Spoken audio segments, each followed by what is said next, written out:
Yipee-Ki-Yay, Mr. Falcon.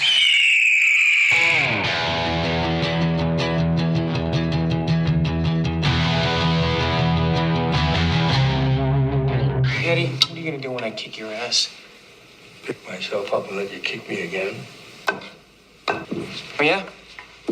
Yeah. Just don't put the money in the bank, kid. Because if I don't whip you now, I'm going to whip you next month in Dallas. You're in Houston. There's nothing coming up in Dallas. Houston, Dallas. And if not then the month after that in New Orleans. Oh, yeah? What makes you so sure? Hey, I'm back. The other day you told me you watched a movie for the first time. Yeah, because, I did. What was it? Were you infirm and had nothing to do, so you asked me what to watch? Well, no, I mean, like when I get lately, I've had some time to myself at night, and normally I found myself with a couple hours. I was like, I'm gonna work on music, and then I was like, God, I'm so tired. I just want to watch a movie, and I actually have time for one. So I was like, rather than search through the super secret server, I was like, dude, give me a suggestion. I need one now. And what did you watch? I watched The Color of Money. Color of Money, 1986. Martin Scorsese. Very cool, man. What'd you think?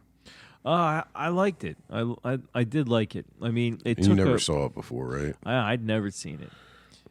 It took me a little bit to like get into it. I was kind of like toying with the idea of I'll watch this and I'll work on some music parts, and then after a while I was like, well, I wasn't interested in making music anymore, and I was more interested in what was going to happen to old Fast Eddie. So. Yeah, it hooks you. It's a weird Scorsese movie because he made it when he was like not super enthused about making movies. I think he was coming off a pretty bad flop, or he had just kicked cocaine, or one or both. I don't remember the story, but he wasn't in a good mood, and consequently, it doesn't feel as much like a Scorsese movie as his stuff usually does. Like, there's some definite, like, total Scorsese camera whips and framing, but he doesn't use music in this the way he usually does. I think it's kind of neat because a lot of his stuff is period pieces, right? Like, they take place at least 20 years before he filmed them. And this one isn't. It's in 1986, set in 1986, and it's a Scorsese movie that's the mid 80s, you know, and I think it gives it a kind of a cool look and vibe. And it's also a sequel. It's the one and only sequel he's ever done. I mean, not a sequel to his own movie, but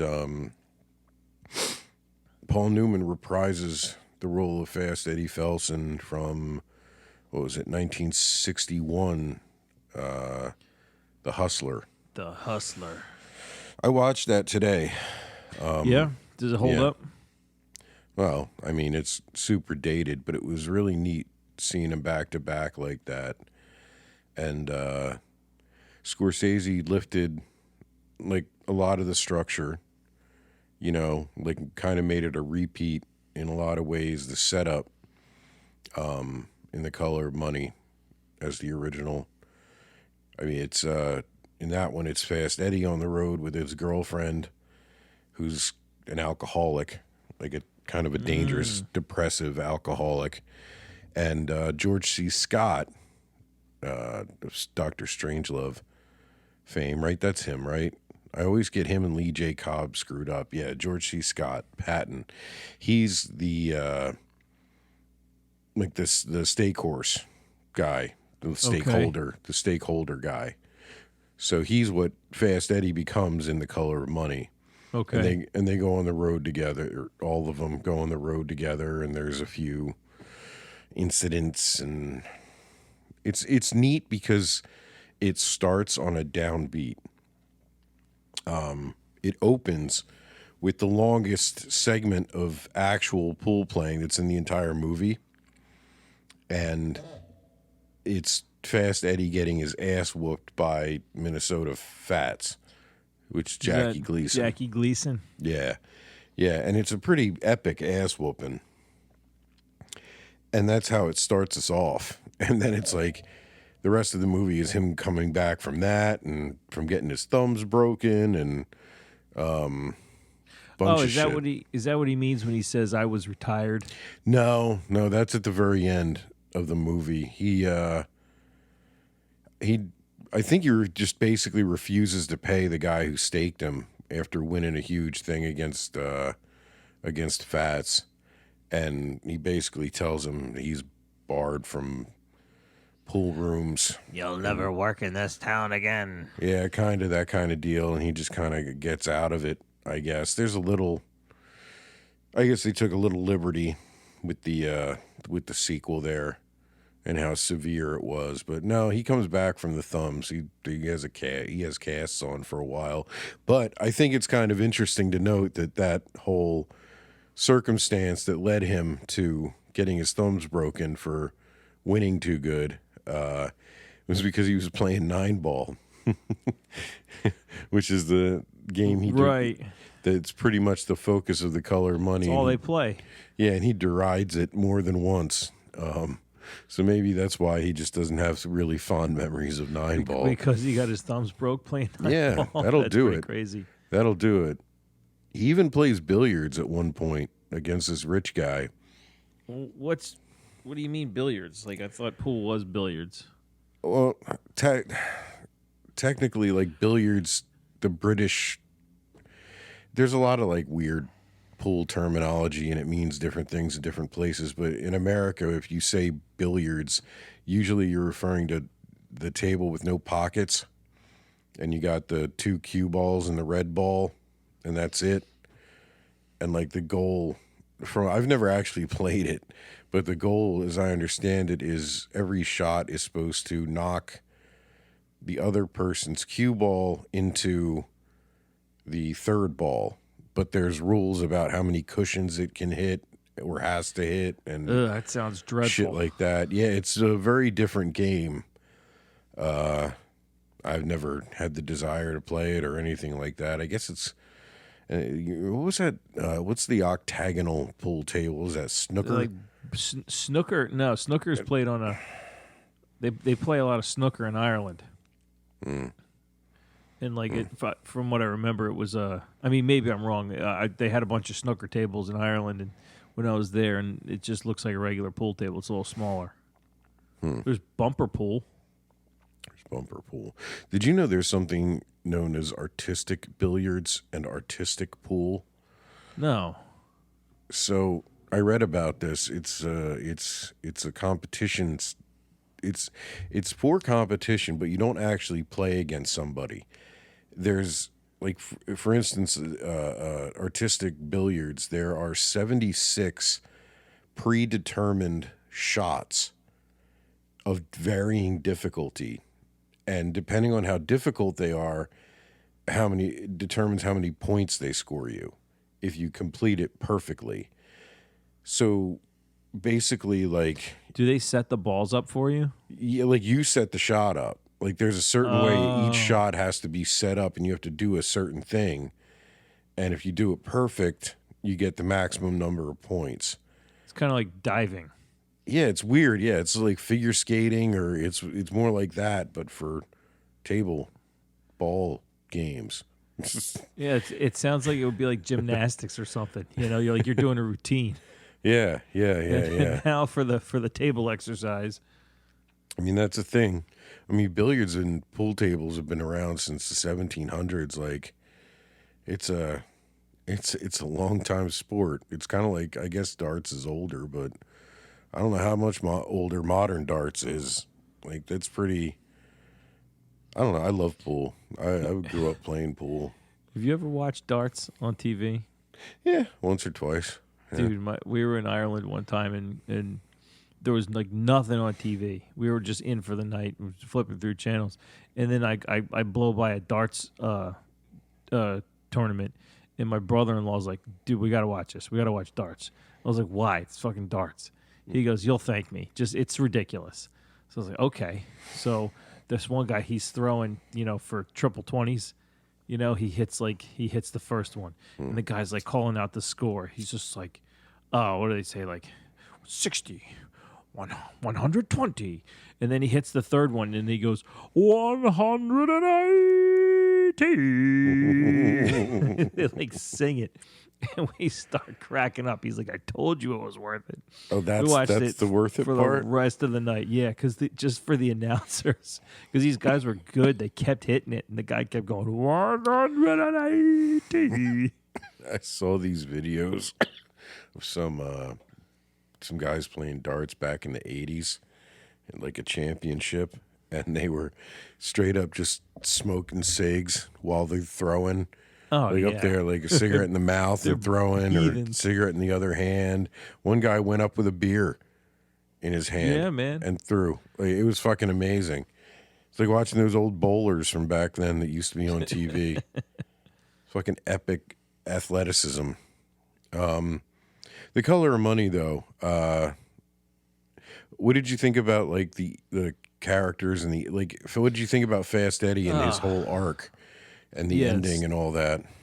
So, like, you asked about the characters. I like Fast Eddie as a character. He's infinitely interesting, because you get the feeling that he knows more than anybody in the room, no matter what room he's in. And Yeah. he's infinitely cool, just all the stuff he says, just how gritty and what how confident he is running a hustle. Yeah, So you get the feeling that was really cool. You really do get the feeling that he's a street guy who's been wheeling and dealing for 25 years. Yeah, and then you get to see him get brought down. He gets brought low a couple of times when he gets hustled by Forrest Whitaker. Oh man, that's hard to watch. He gets like really upset. And Yeah, you can it's see it. weird to see someone a character that strong and poised crack like that, and he really played it great too. Yeah, they just like the way he talks. It's like, I really showed my ass in there. Kind of talking to himself and shit. That's such an Yeah. old term. But yeah, you get to see him brought low, and it just makes him more interesting, And then like he snaps out of it, and then he sends them on their way. He's like so low, he just sends everybody away. He's like, here's all the money I got. Get out of here. I have nothing left to show you. I kind of like that. There's two, like you said, there's a couple times in the movie where he's brought low, and it's like his recovery process is so quick, and and part of it is making an extremely decisive move, Right. like right away, And I just, that's really interesting to me. He's got to change the game. Yeah, like he knows he's in a bad spot, and so change the parameters, right? Or get the fuck out, just bail. Yeah. And that's kind of what he does twice. Yeah, and I was kind of shocked at the end because you mentioned that you really liked the ending, and I was like, okay, I guess so. And then the more that I thought about it, the more that I remember, he gets as far as he gets in that pool tournament, and when you start out watching that scenario unfold, you're like, well, you kind of want him to win the tournament, and you're rooting for him to win. Like it's like automatic. Like that's Fast Eddie. He's in a pool tournament. We want him to win, and he's got a chance to do so. But he has to, you could just watch this little internal. It doesn't happen long, but he has this internal struggle about what winning would mean, and he says "fuck it," and he just walks off. And it was very unexpected, and I thought that was cool storytelling. Just unscrews his cue. Yep. And yeah, it's really kind of a gut punch for the audience, because the rhythm of the movie up to that point does not make you think that it's going to go that way. Like the whole thing is like you said, he gets brought real low, and then he climbs back up and basically trains himself back up to get as much of his skills back as he can. He gets glasses, starts swimming. Apparently, I guess it's good for the soul. And claws his way back, gets to Atlantic City, kicks ass in the tournament, and lo and behold, he has to play his protege in the tournament in the penultimate match before the championship. And then it just sweeps the rug out from under you, Yeah. twice. Yeah. Twice. Like when you find, I mean, spoiler alert, movies from 1986. Like fuck you. Vincent throws the game, and Eddie doesn't know until he tells him. Like he fooled him too. So not only did he, it was his win not genuine, but he didn't realize that he was getting played. So it's like a double gut punch for him. And then then he just says fuck it. He forfeits it and he demands Vincent play him for no money. Or does he put the money on the line? What is he for the $8,000 for the envelope? Well, yeah. I mean, Fast Eddie's like, I don't care. Like, we'll play for whatever you want. And then Vincent says for the envelope, and he's like, sure, if that's what you want. Right. And then it ends without you knowing who won. It ends with him with Eddie breaking. Back. Yeah, and he breaks, and that's it. That's pretty cool, man. That's pretty cool. And he flat out says, like, and if you beat me, I'm gonna come after you in Dallas or Houston or whatever. Yeah. And he's just gonna be he at least proved to himself that he's good enough to beat everyone else in the tournaments except maybe Vincent. So why the fuck wouldn't he keep competing, right? If he's back. He's back, baby. He's back. I think it's kind of neat because if you consider the fact that this movie came out in 86, audiences were really used to that rhythm.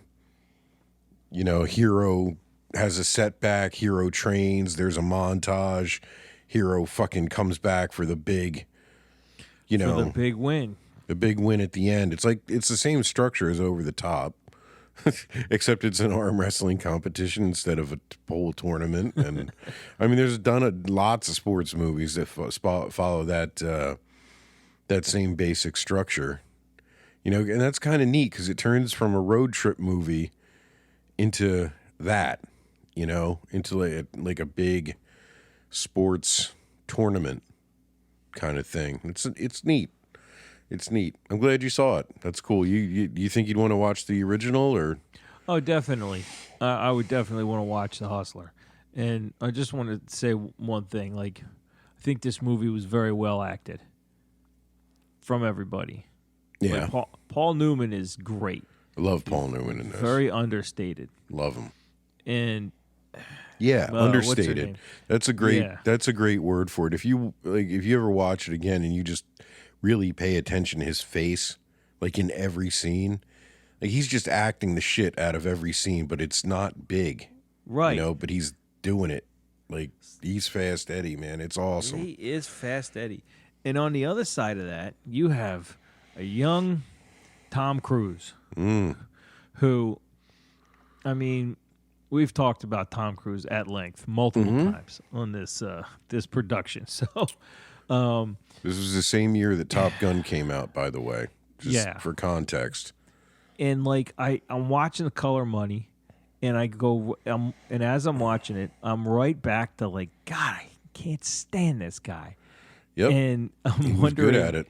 Yeah, he was. If that was the goal, then man, kudos to him because like I hated him. And I just say, I mean, I've played pool in pool halls. I'm not great at it, but if some dude was walking around swinging the cue stick like it's a fucking katana or spinning it around like nunchucks, I don't care how good you are. I don't care who you are. I'm probably going to punch you right in the fucking nose.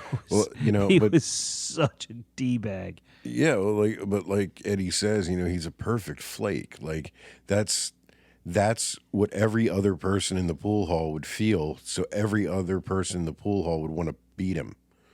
Right, they'd want to play him, beat him, and that's Eddie's whole point. And like the thing that attracts Eddie to him and makes Vincent look like a good stake horse is that the fact that he can beat anybody that they meet is a given. Like he's so good that the constant is that Vincent can win whenever he has to. Like he can just control the outcome of whatever happens on the table. Everything else is just gravy. Everything else is just however they think they can play it to make more money. And that's really, I mean, how often do you get that? How often do you get a player that good? You don't. And the hard part is, it was neat. The hard part was not whether or not Vincent's going to win. You know he's going to win. It The was hard getting part him to lose. was getting him. Yeah, it was getting him to like go for the bigger fish. Like that one scene. He's so emotional. Like he's so emotional and where dumb. we're at that place, Chalkies. Yeah, He wants to play the best guy in the room, but he's like, no. If you beat the best guy in the room, no one's going to touch you. We want to play that guy who's got $6,000 in his pocket. That's who we want to play, and you got to make him want to come to you. And then slow play him, and that's the whole point. Instead, he just walks out. He's like, he fuck can't. this, I'm out of here. Well, you got to. I always imagine he's like 20, 21. Yeah, like he's an idiot. What are you gonna do? And the thing is, his girlfriend is playing him as much as Eddie is. Oh yeah. Remember? Did you catch the part where she's talking about how they met? When she's telling Eddie how they met, they're sitting in his Cadillac, his white Cadillac with red interior. By the way, can we just? That car is nuts. Fucking land shark of a car.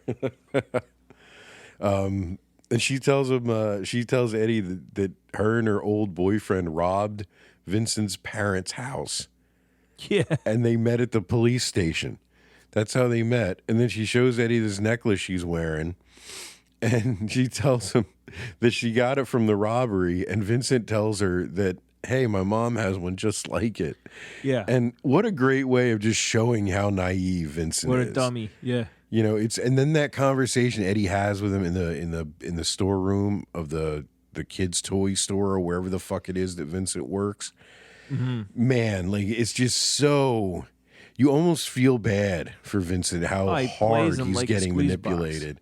It's incredible, and Tom Cruise plays it great. Like he's no idea with that stupid smile all the time. Oh God, like, it's wonderful. What? It's wonderful. That might be the thing that puts it over the top. Is like I think how much I like Tom Cruise in a movie, or at least I like his character, is directly related to how much he smiles.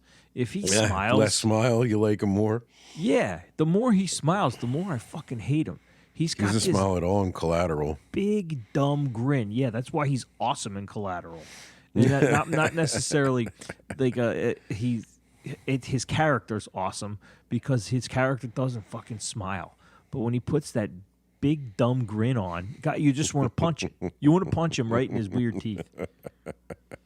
His off-center teeth, yeah. Yeah, man. Yeah. No, he was good at that back then. He knew his strengths at the time because he took a few roles that were like that cocky young asshole, who matures by the end. Days of Thunder was kind of like that, although he was a little less irritating in that. Oh God, just watching him dance around the table, shooting one-handed. Werewolves of London, man. His hair was perfect. That part was kind of funny. Beep. Yeah. Good. I'm glad you liked it, man. It's one of my favorites. I've been watching that for a long time because my dad was a big fan of The Hustler. Yeah. And I remember, he taped The Color of Money, and you still just watch it in rotation. You know what was cool, too? You mentioned the soundtrack. It didn't have a typical Scorsese soundtrack. Right. But the soundtrack that it did have, I liked it. It was weird. I see him guitar heavy score. Well, but but not the guitar that I would expect.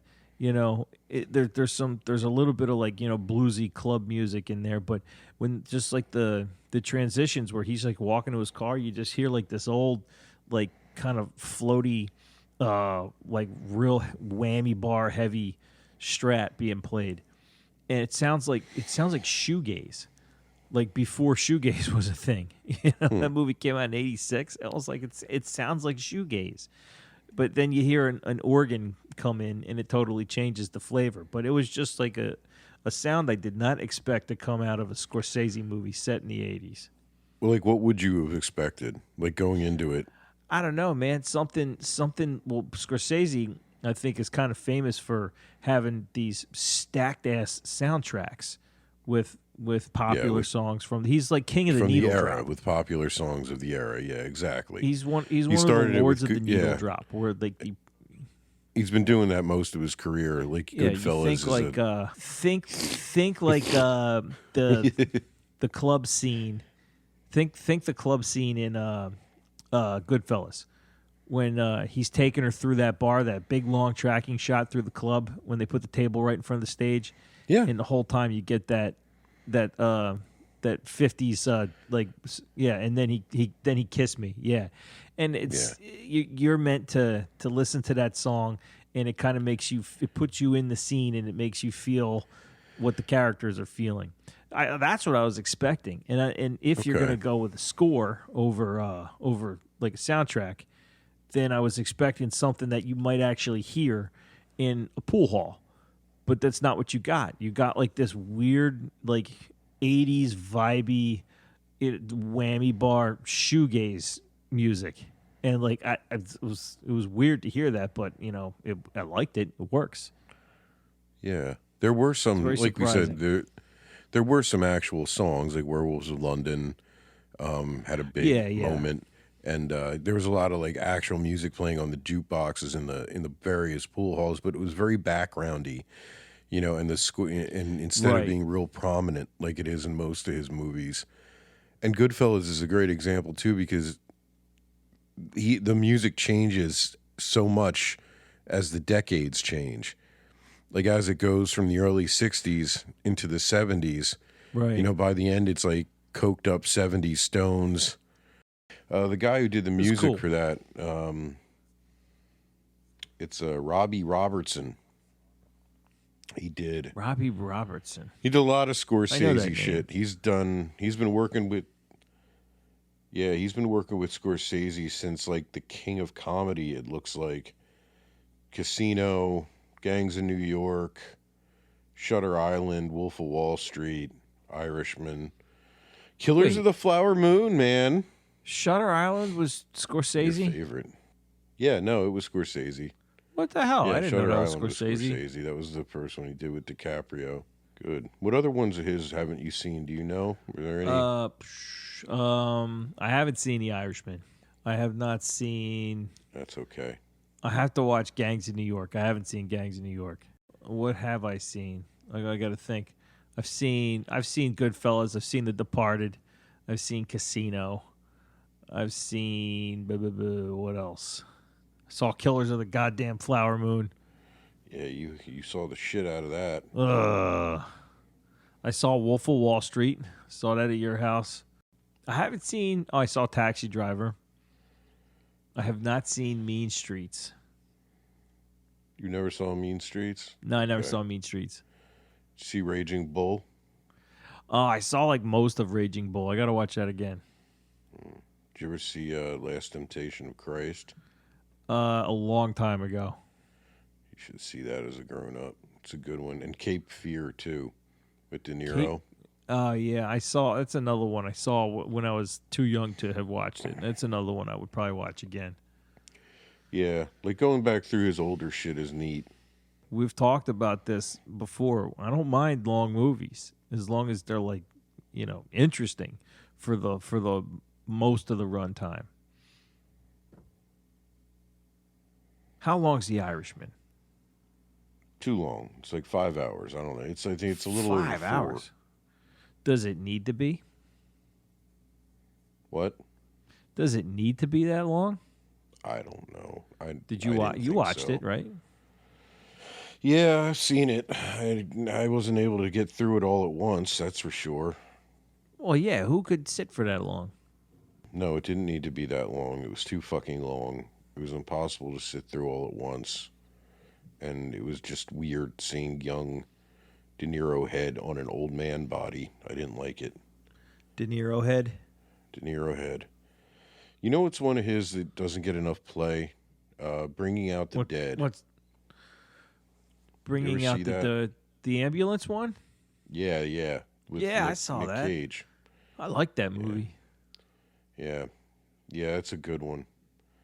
For a long time, I thought that was an Oliver Stone movie for some reason. It's a great cast. It's really dark, really dark. It's probably the darkest movie he ever made. It's depressing as shit too, but it's really good, really good.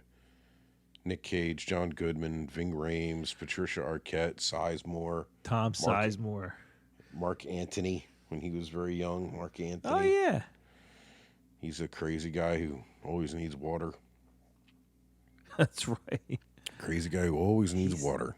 He's got a bunch of little bit parts. I liked him in Man on Fire, that Denzel Washington movie. He was the dad of the kidnapped girl. He was pretty good in that. He was in The Substitute. You remember Mark that Anthony? movie? Yeah. Yeah, with Tom Berenger. Oh my God, dude.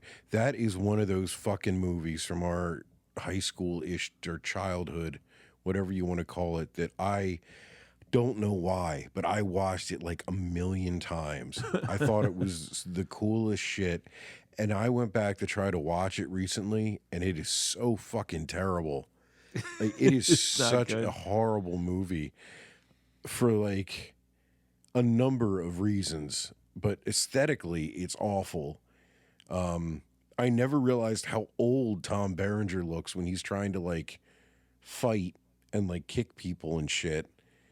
He looks like an old ass man. He's like all winded. It's fucking sad. And it's just goofy. It's just a fucking wild, goofy movie. Fucking Winston Zeddemore is the bad guy. Ernie Hudson. Ernie Hudson? Yeah, he's the evil high school principal who's funneling drugs into the school. Yeah, that's the entire plot of the movie. Tom Berenger is a special. Have you seen this? Again, a long time ago. Like I a saw long it time. I watched when it I a was lot. a kid. I watched it a lot. It was basically cashing in on the Criminal Minds wave. You remember the Michelle Pfeiffer movie with the Dangerous Coolio song? Minds. Dangerous Minds. Sorry, Criminal Minds is the that show with starring Joe Montana. Joe Montana. I met him in an elevator. Yeah. Yeah, Dangerous Minds with the Coolio song. Yeah, Gangsta's Paradise. Gangsta's Paradise. And there was like a spate of that, like every TV show kind of had something like that, all the Law and Orders. And there were other movies like that too. Belushi was in one. Not the good one, the lesser Belushi. There was one where Morgan Freeman is like the principal of an inner city school trying to fix things. There were a few in that era, but Dangerous Minds was like that was the zenith. standout. I think that was like the last one. Like that after that, all you got was like shit like The Substitute. So the setup of this movie is that Tom Berenger is a SEAL, ex-SEAL who's a mercenary now doing like secret squirrel stuff for the government. He was a sniper in the Vietnam War, right? Yeah, right. Right? He has a bunch of scars on his face, and he knows Billy Zane. Fucking, and the beginning, it begins with them like extracting from some mission, talking about 3 dudes that died, and then you see the shit on the news, and it's like this mission went bad, so now they can't get any work for a while, right? Or a long time. And they disband, and he goes to hang out with his girlfriend in, like, it's Miami, right? I think it's Miami. It's somewhere in Florida. And she's a school teacher at a high school, like an inner city high school, that is like, it's like Beirut. It's like it's like the most violent, ridiculous high school you could possibly imagine in a movie. And like, it's so ridiculous that these kids who are just straight up violent criminals with all kinds of money, that they go to high school. I don't fucking understand, but okay. And she gets kneecapped for, I guess, pissing on the leg of the gang leader in the school. What the hell? Who is Mark Anthony? Like he's tries the to get him in gang trouble. leader? Yeah. He's the head gang leader, and he wears Oakleys right above his eyes, like on his forehead, and that's like his thing. He like flips them down, but that's where he wears them when he's not. Like, yeah. It's fucking great, dude. He goes into gang mode. Yeah. And so she gets kneecapped by this big Samoan guy, who we find out later is hired by Ernie Hudson. So her boyfriend, special forces guy, decides this is his opportunity to figure out what's wrong, what's rotten in this school. So he forges documents. Boy. And he has one of his guys forge documents in his background to make him a teacher. And he goes in as a literal substitute teacher. And he like it's the dumbest shit, dude. Like That's pretty thin. He just physically abuses the kids. So one of the kids throws a can at his head, like a soda can, and he like turns around, snatches it out of the air, crushes it, and like throws it at his throat like a fucking throwing star. And it's just so goofy. And then he ends up having his dangerous minds moment where he enwraps the kids by telling them horror stories from Nam. Basically, like that's how he gets their attention, because they ask him if he's ever been shot, and I he's was like, face "Yeah, I've down been in the shot." muck. That's incredible. And then that's all leading up to him waging war on the gang in the school, which culminates, and you're wondering, like, this is going to get really weird if like a bunch of special forces guys are just whacking 17-year-olds, whether they're gang members or not. And they sidestep this by revealing that Ernie Hudson is the mastermind principal using the school to funnel drugs. And he hires the competition group of mercenaries Oh God. to protect the school during a drug shipment. So they And can that's who shoot real fights. bad guys instead of kids, instead of Yeah. minors. Right. Yeah.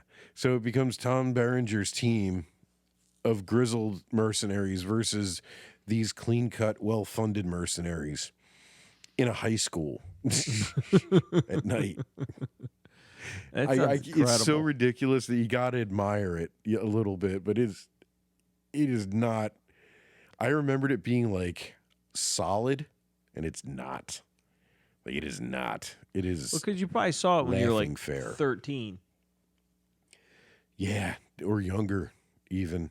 I remember that and Sniper around the same time. I saw There was that Sniper. one with Billy Zane, and it has like 10 sequels somehow.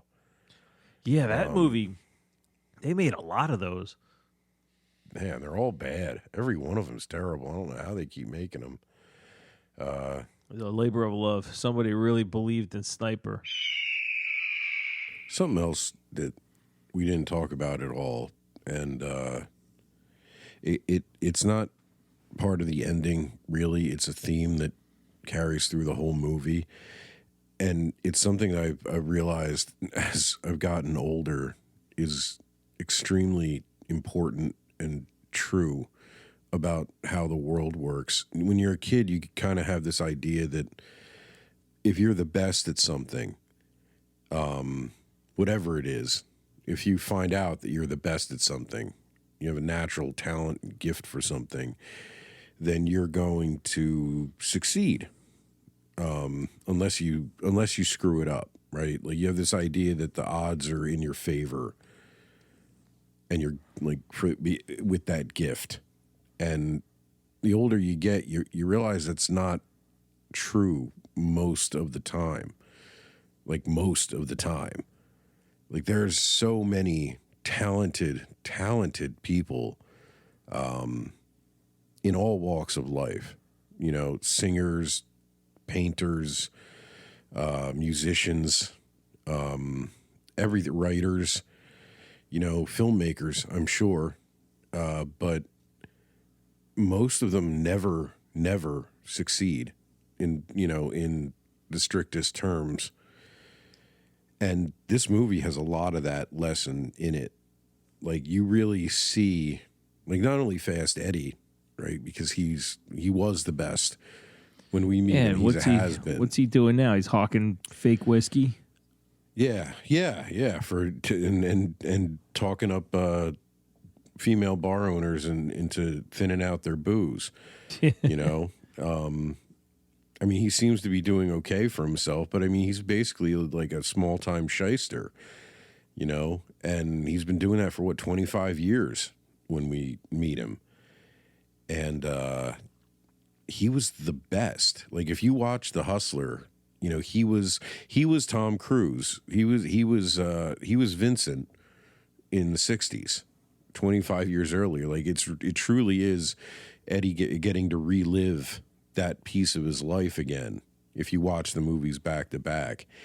And it's sobering, you know, because Vincent's the best too. Like in theory, like he appears to be just a natural. He's also the worst, though. Yeah, I know, but that's what I mean. He's the worst. It matters. Like not only does the personality of the person gifted with said talent matter a lot, but also how they play the politics game of whatever it is that we're talking about. Because whenever it's for money, you know, or not even big money, just any money, and organized enough and involving enough people, there's going to be politics and bullshit. And being the best doesn't always mean you're going to win, because you could be fucked up in the head and lose it, you know, right. Choke essentially, or look at, or you forfeit like Eddie, or you decide to make money instead of winning. Yeah, like yeah. Vincent. I mean, there is a lot of that. They do. Like, geez, you sound like my dad. It's not whether you win or lose; it's how you play the game. Well, but that's true, though. Yeah, I guess in a way. But I guess what I'm saying is, like, even if you play the game perfectly, you can lose. Sometimes the balls roll funny. Yeah, like that's the lesson of Nine Ball in the very beginning, the intro that Scorsese does the voiceover for. And he talks about how a 9-ball, you can shoot a perfect table and sink every ball up to the 8 and miss the 9 and lose. Or you could get the 9 in on the break and win. You know, like, right. I guess it's technically luck. It's what they would call, like, in terms of life and shit, it's being in the right place at the right time and doing the right thing. You need all that in addition to being extremely talented to make it. And of course, then there's other people who are just really good at all that other shit and have like no talent. Right. Or hardly any at all. You know, like the barest minimum of talent, of natural talent. And they still pull it off to a degree because they're hustlers.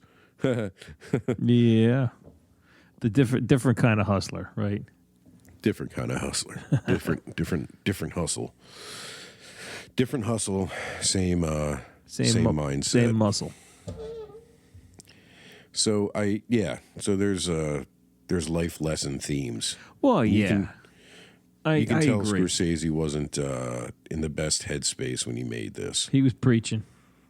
Yeah, he was preaching. He was preaching. I mean, in whatever kind of headspace he was in, it's a good movie, and it's not one that you could watch what people call a Scorsese masterpiece, right? Goodfellas, for instance, is considered like his best, right? Yeah. What's the most, yeah. What's the message of that movie? What's the message of that movie? What's the message of Goodfellas? Peaks and valleys. Yeah, I mean, sure, that could be one that and, interpretation. And everyone, in the end, everyone betrays. Sure, but I don't think the What message. are you getting at? I'm getting at it, despite the fact that that movie's considered his masterpiece, it's not evident what the message of that movie is. I don't know. You could ask 10 people and get 10 answers. I think The Color of Money, I think the message is very clear.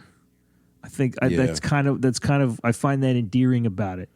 You know, like watching Eddie forfeit that game in the tournament and then lay the money back down on the table that he knew he didn't really earn, or he didn't like the way he got it. I think whether or not you want to say it's a better movie than this, or if it's one of Scorsese's best, it's one of the few that I can point to a concrete message, like what's his point, and I get it. And I don't know, I find something endearing about that. It's unique. It I speaks think. to me. Yeah, it speaks to you. It's unique for when it was made, I think, and for everything you just said. You know, it's a lot more than you would ever think it was. Yeah, You know? I didn't really expect that angle coming at the end of that movie. Like, I think if you described it to somebody, and especially told them when it came out, they would probably think in their head that it's kind of like over the top. Right. You know, with some kind of, because the structures are remarkably similar. You have a road trip leading up to a tournament. You know, in Over the Top, it was in Vegas. In this, it was in Atlantic City. So they're just going in the other direction. And then you have this big, huge tournament, you know, where like it's basically like you're watching the tournament on cable with breaks in between in Over the Top. And in this, Right. the tournament, everything you think is going to be really important in Color of Money isn't. It's all background. Yeah, it all turns into, you know, and that's why I think I like it so much, is because it's, you can't find a better example of a movie and a story that's about the characters rather than the circumstances. You know, it's not about pool. They don't talk about pool that much. They talk about it enough for you to get the point. Well, you they know, also but they don't. they talk about it in terms that they don't necessarily explain. Yeah, They talk lingo. A lot of lingo. They yeah. talk, but like I think that works. It kind of it functions to keep the audience on their toes. You know they're talking about pool, but it's not explicit what they're saying if you don't know that lingo. You know, and so and that's I it hate to works, say it, but that's what makes it cool. right. You know, even in a movie, if you drop some lingo and then no matter how well you work it in, someone explains what it means, it's going to suck. Like, it's going to not be cool anymore. A lot of newer movies do that. You know what scene did that? When they first go into that one joint, Chalkies, and Yeah. there's a ton of lingo, and he recognizes the guy, or the guy recognizes him from way back in the day, the guy that running Chalkies, and he starts The saying dude, like, who's played by the same actor who recognizes Sylvester Stallone in Demolition Man from back in the day. I don't know him from that. I know him from Dino Dana. That guy was in a lot of shit. He was in an episode of The Sopranos. He was in all kinds of shit. He always looked 70. He's in an Amazon Prime show where he's actually 70, called Dino Dana, and I've never heard of Dino Dana. You shouldn't. He makes friends with a little girl who sees the imaginary dinosaurs and conducts experiments. I think that's one of his lesser known roles. My kids love it. He had a big part, man. All right, so what were you saying? Anyhow, they're talking about like, you know, he's like, oh, you steak horsing them, and then he's like, what's the rent? He's like, well, for you it's 20, but you know, for him it would be 20, but for you it's 15, and they don't explain anything. You have to kind of like figure out what's going on, and it at once engages you because you got to figure it out, but two, it makes it feel like this other world that you're not a part of, and you're getting a glimpse Right. into it. And it works. Right, which is, yeah, and that's super cool. I could see how it could frustrate some people, but it's also not that obscure that you can't figure it out by context. Right. You know, like even if you don't know anything about gambling, you can pretty much tell they're talking about percentages. Yeah. And so what could they possibly be talking about? Well, I mean, they're there to gamble, so likely what the house take of their winnings is. And it's like, you know, you can put it together well enough. But yeah, in the moment when you're listening to it the first time, for sure, yeah, it's like a secret world, you know? Yeah. And it's right underneath because back then, I mean, while a lot of the pool halls they go to are pretty fucking run down, they were at least there most of the time. There's that great scene where the first pool hall they go to and it's like a storage area for furniture now. Oh, right. Yeah. They He go starts charging laughing up like the hell. stairs. Vincent's breaking his balls and shit all the way down. Enough. Jeez. Yeah. I don't know. It's just it's a gem of the 80s, it's a gem of a movie. It's a gem of Scorsese's catalog. And it's a great Paul Newman movie, too. And even though you hate him, you're supposed to hate him. It's a good Tom Cruise movie. Yeah. Oh, I hate him. Yeah, you're supposed to. You really are. You really are. I hate him the most at the end. I don't know why. I just do. Like, even when he's super annoying earlier on, the final form of Vincent as the half a con man, just condescending. Yeah. Yeah, and you can't tell. Like, I can't tell if he's just being his stupid idiot self when he gives Eddie the money, and he really can't tell that it's going to bother him. But the other read is that he's a malicious monster, like smiling from ear to ear the whole time. And so either way, it works. And you can totally understand why Eddie forfeits and goes after him. Yeah, man. It just makes Eddie cooler. He's like, fuck this guy. Yeah, and he doesn't give a shit about the tournament. He don't even give a shit about the tournament. Fuck the tournament. After all, a month ago, he wasn't even going to be in the tournament. He had no idea. He had no thought of playing again. Right? Fuck it. No, it's a cool movie, man. And definitely go watch The Hustler. It'll make you like this one even more. I'm into it. I'm going to check it out for sure. Yeah, I saw it not too long ago, and while it definitely is a 60s movie, it holds up really good, and it's unique for that time, I think, because it hooks you really early. Because you get like the most intense pool scene early. Like Okay. almost right at the very beginning, because it sets up the whole rest of the story and the rematch toward the end. It's structured kind of like a Rocky movie. Okay. Kind of like Rocky 3, actually. Gets the shit beat out of him. Yeah. Yeah, it's structured a lot like Rocky 3, now that I think about it. That's fucking wild. There's even wow, that's wild. Cool. Is there a training montage? No, but there's billiard montages. They do some like crossfades and shit.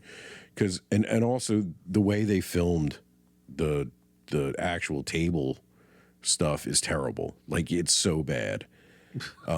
There's one shot of Paul where Eddie's breaking, and he clearly scratches. Like, the ball goes right into the cue ball goes right into the pocket right in front of the camera, and then he just keeps shooting. Like, he walks around the table to set up another shot. They wanted to use the take.